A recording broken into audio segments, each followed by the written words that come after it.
La situation au Mali, le Mali qui saisit donc l'ONU et accuse la France de fournir des renseignements aux terroristes.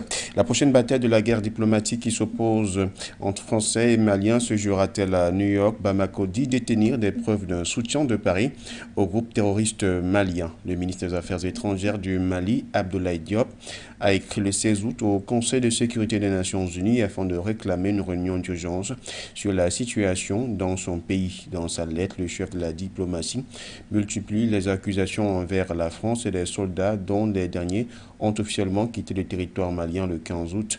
Bamako dénonce à nouveau des violations répétées de l'espace aérien du Mali par la France. En janvier et avril dernier, des incursions similaires avaient été dénoncées, mais les Français ont toujours nié et rejeté ces accusations. Le bras de fer entre le Mali et la France semble avoir pratiquement atteint le chemin du non-retour.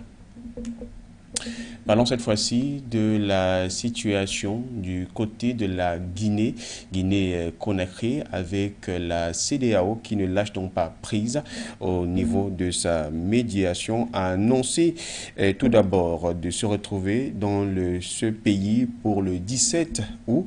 C'est finalement le 21 août 2022, dimanche, que le représentant, donc médiateur de la CEDEAO auprès de la Guinée-Conakry, l'ancien président du Bénin, son Excellence Dr Boni Yayi, qui va donc s'y rendre dans son programme. Le médiateur de la CEDEAO en Guinée prévoit un dialogue inclusif avec les membres du gouvernement, les acteurs politiques, les partenaires de la société civile. Il faut souligner qu'au cours de ce rendez-vous, son Excellence Dr Omar Alieu Touré, président de la commission de la CEDEAO, profitera de l'occasion pour inviter le gouvernement de la transition, la classe politique et la société civile guinéenne à œuvrer ensemble pour la paix en soutenant et en travaillant solidairement pour la réussite de la mission du médiateur.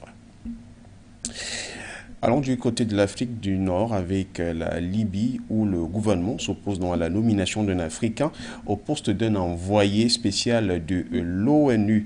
L'ancien ministre sénégalais Abdoulaye Bathily ne va donc plus occuper le poste très sensible du représentant spécial de l'ONU en Libye. Il faut le dire, ce candidat donc d'Antonio Guterres n'a pas pu obtenir gain de cause au cours d'une réunion du Conseil de sécurité de l'ONU qui s'est tenue le lundi et 15 août, où des résultats probants n'ont pas pu en sortir. On fait le point de ce rendez-vous dans ce reportage de Moto.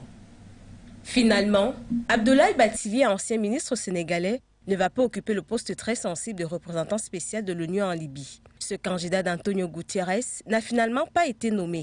La session du Conseil de sécurité des Nations Unies, qui s'est tenue sur cette question lundi 15 août à New York, a donné lieu à un véritable tir de barrage de la part du gouvernement d'unité nationale basé à Tripoli. Les autorités libyennes ont affirmé en substance que le diplomate sénégalais manquait d'expérience et pense que le pays mérite un représentant qui soit mieux sélectionné. C'est ce qu'a laissé entendre Taher El-Soni, le représentant libyen.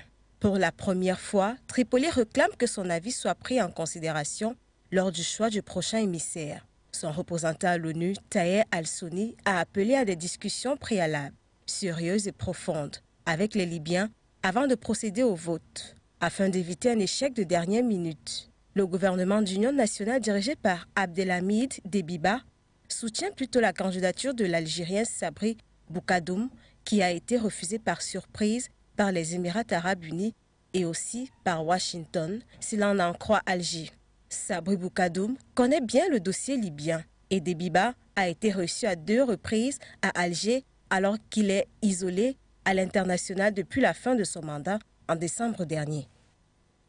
De la transition au Burkina Faso, l'Union africaine, aux côtés donc du président de la transition, le colonel Paul-Henri Sadaogo Damiba, en volant bien sûr à son secours.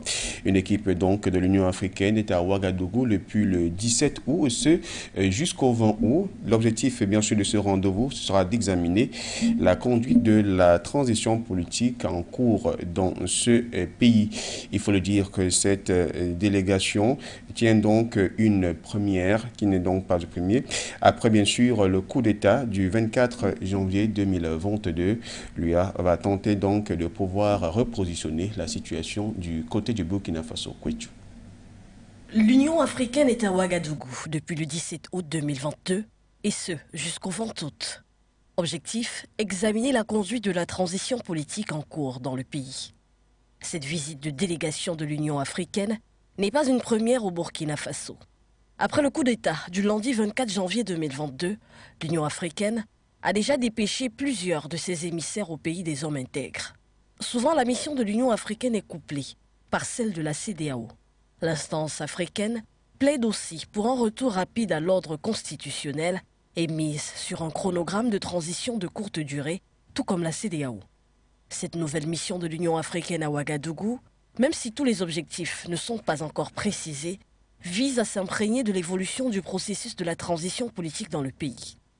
Déjà, en prélude à l'arrivée de la délégation cette semaine, le Premier ministre burkinabé, Albert Ouédraogo, a tenu, mardi 16 août 2022, une réunion préparatoire avec des membres de son gouvernement. Cette rencontre a été élargie à des services d'autres départements, dans l'objectif d'échanger sur des questions prioritaires du moment.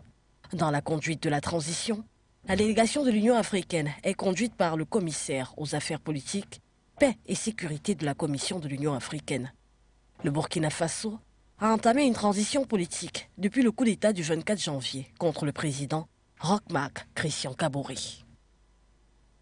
La mission met un stop à ce rendez-vous. Les prochaines éditions, le rendez-vous là, ce sera le journal La Mi-Journée à 11h, temps universel, et puis à 19h, temps universel. Merci de nous avoir suivis.